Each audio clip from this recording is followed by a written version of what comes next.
हीर की शादी को अब 3 महीने हो चुके थे, पर अभी भी उसके लिए वह माहौल अनुकूल नहीं हो पाया था। हीर एक अच्छे और शिक्षित परिवार से थी। उसने कभी ऐसा वातावरण देखा ही नहीं था जहां माता पिता आपस में लड़ते हों, भाई भाई में सालों से बातचीत न हो, बच्चे अपने माता पिता से बदतमीजी से बात करते हों, हर वक्त एक दूसरे को गालियां देते हों और आए दिन घर में झगड़े होते रहते हों। यह सब माहौल हीर के लिए बिल्कुल अलग और अनजाना था। वह इसे समझ ही नहीं पा रही थी। फिर भी उसने कोशिश करना नहीं छोड़ा।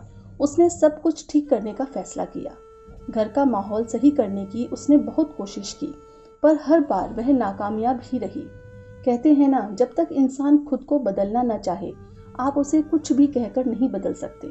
एक तो घर का माहौल ऐसा था जिसे वह समझ नहीं पा रही थी। ऊपर से नई नई शादी में जब वह चाहती थी कि अपने पति के साथ समय बिताए, उसके साथ कहीं घूमने जाए, उसकी ये इच्छाएं मन में ही दबकर रह जाती थी, क्योंकि उसकी सास कोई ना कोई बहाना बनाकर उसे घर से बाहर जाने ही नहीं देती थी। वह पुराने रीति रिवाजों में घिरी हुई थी कि 1.25 साल तक कहीं बाहर घूमने नहीं जाते। बस रीति रिवाज के नाम पर सिर्फ मंदिर तक जाने की अनुमति थी, वह भी कभी कभी। अब धीरे धीरे हीर ने अपने मन को मारना भी सीख लिया था। वह अंदर ही अंदर घुटने लगी थी। दिन भर बस घर के काम ही करती रहती।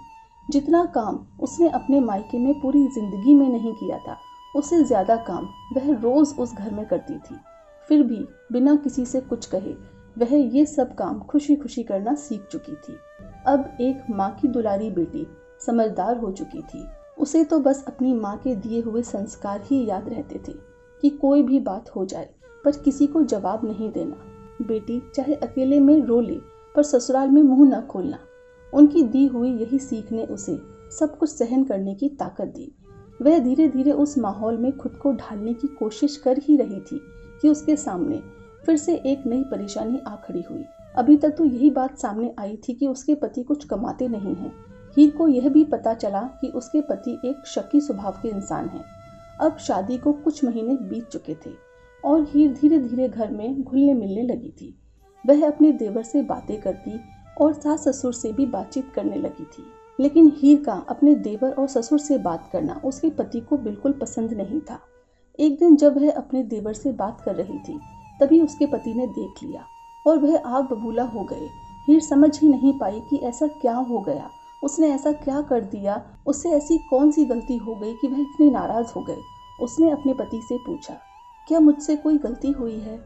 पहले तो उसके पति कुछ नहीं बोले, फिर बाद में उन्होंने कहा, तुम्हें अपने देवर और ससुर से बात करने की जरूरत नहीं है।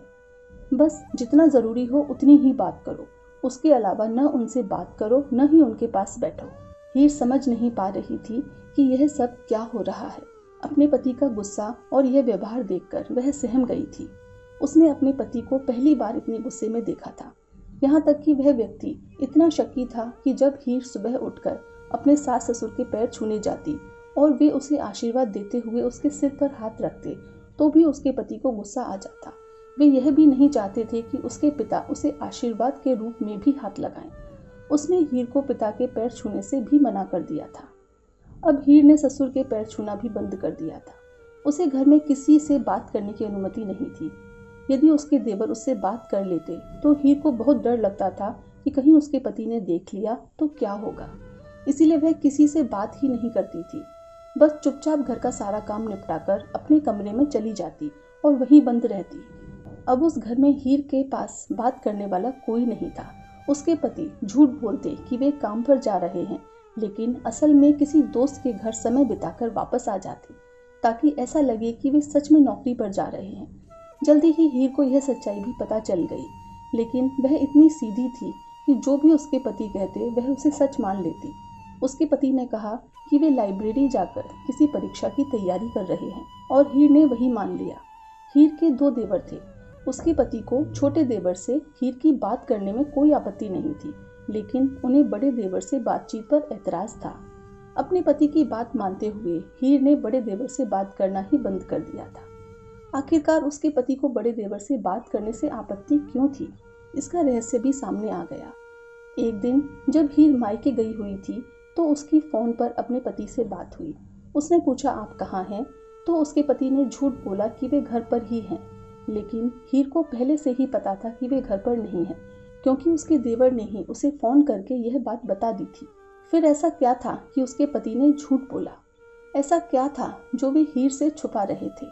और वे गए कहाँ थे जो उन्हें झूठ बोलना पड़ा?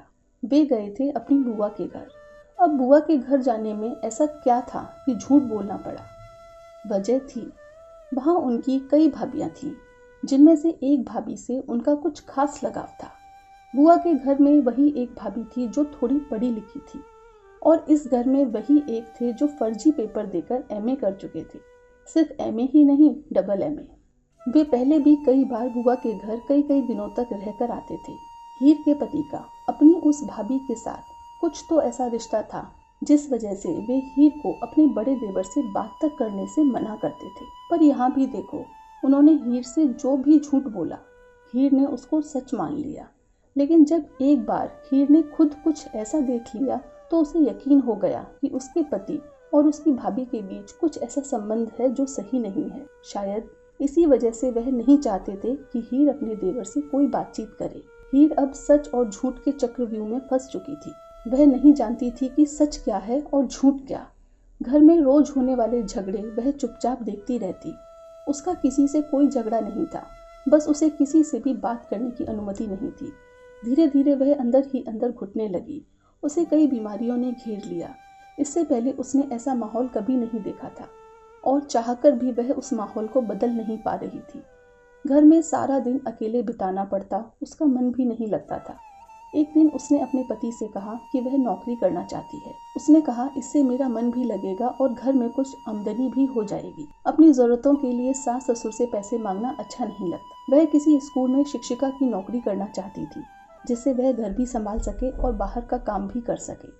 लेकिन यह बात उसके पति को बिल्कुल अच्छी नहीं लगी, क्योंकि वह खुद तो कुछ करता नहीं था।